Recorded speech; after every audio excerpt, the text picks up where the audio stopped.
নমস্কার বন্ধুরা, আপনাদের শর্মা ব্লকে আপনারা কেমন আছেন? আশা করি ভালো আছেন বন্ধুরা। আমিও ভালো আছি।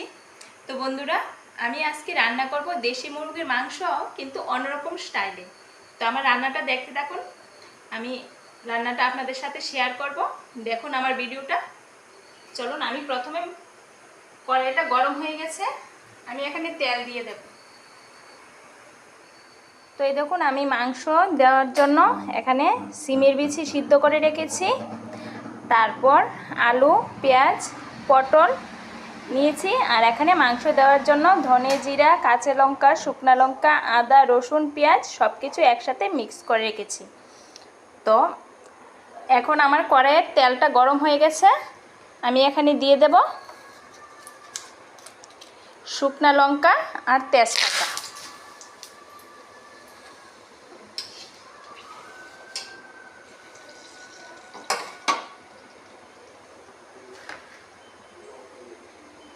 তারপর পেঁয়াজ কুচি,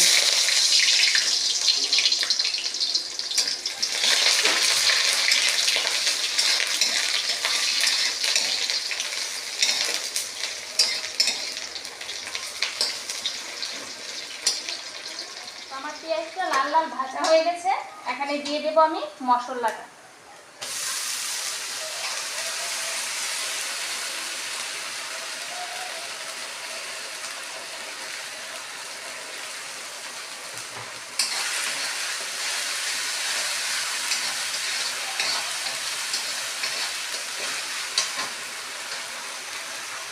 এখানে পরিমাণ মতো হলুদ দিয়ে দেব,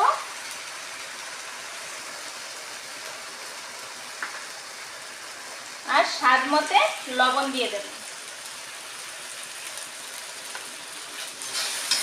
আর এখন মশলাটা একটু ভালো করে ভেজে নেব। মশলাটা ভাজা হয়ে গেছে মোটামুটি, এখানে দিয়ে দেব আমি আলু।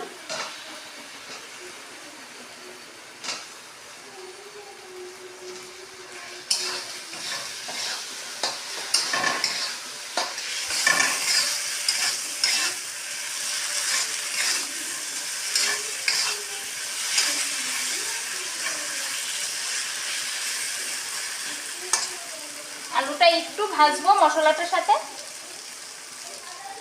তো এখন আমি দিয়ে দেব মাংসটা। মাংসটা দেখুন মোটামুটি তেলই আছে মাংসটায়।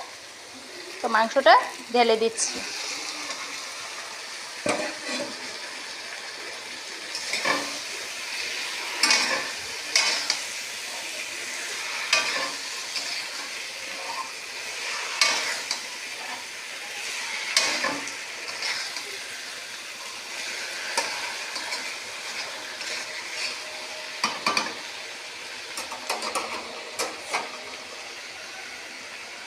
এখন একটু ঢেকে দেব। আমি এখন মাংসটা ঢাকনাটা তুলে একটু লাড়া দিয়ে দেব।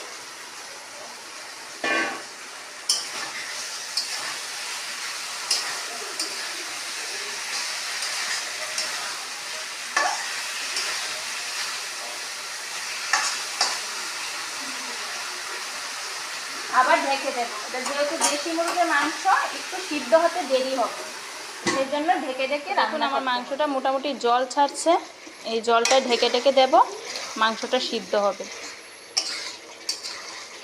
আর একটু লাড়া দিয়ে এখন আবার ঢেকে রাখবো।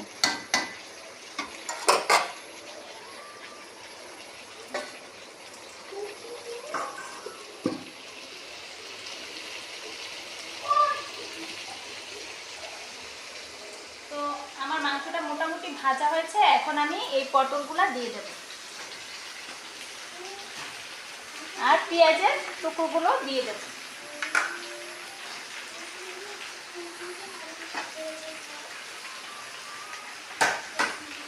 এখন লাড়া দিয়ে ভালো করে মিক্স করে দিচ্ছি।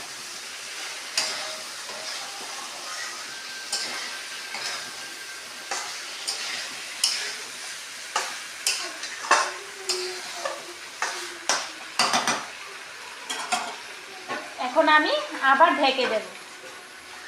তো আমার এটা ভাজা হয়ে গেছে, এখন আমি জল দিয়ে দেব।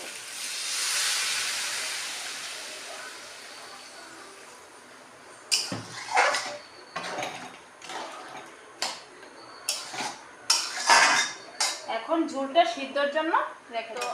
আমার মাংসটা হয়ে গেছে সিদ্ধ, এখন দিয়ে দেব সিদ্ধ করা সিমের বিচি।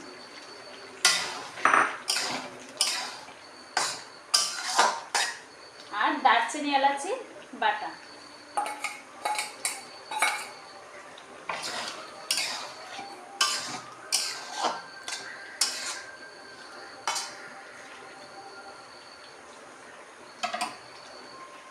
তো বন্ধুরা, আমার রান্নাটা পুরোপুরি কাছে কেমন লেগেছে কমেন্টে অবশ্যই জানাবে।